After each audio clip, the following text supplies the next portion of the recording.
Hello guys, we have a question here that says the refractive index of a material of a prism is under root 2 and the angle of prism is 30 degree. Okay, write those values down in a piece of paper. You have to calculate a little bit.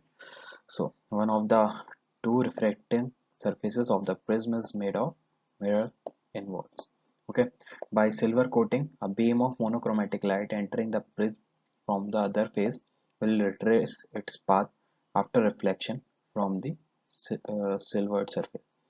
If its angle of incidence on the prism is okay, we have to find the angle of incidence on the prism. Like when will be the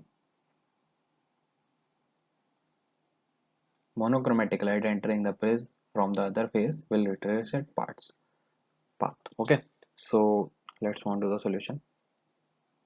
Okay, so we have to use the formula A equals to R1 plus R2. Okay, so we have value of A and we have value of R2.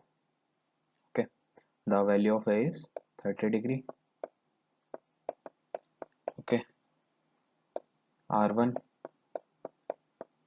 plus R2 is our 0.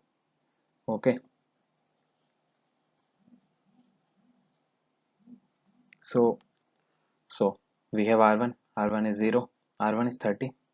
We get R1 is 30 from here.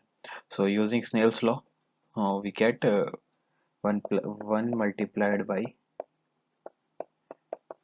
sin I equals to mu cross sin R. So 1 multiplied by sin I equals to,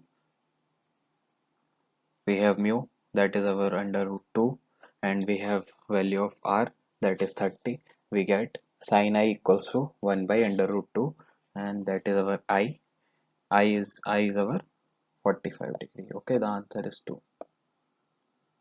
The answer is 2, 45 degree.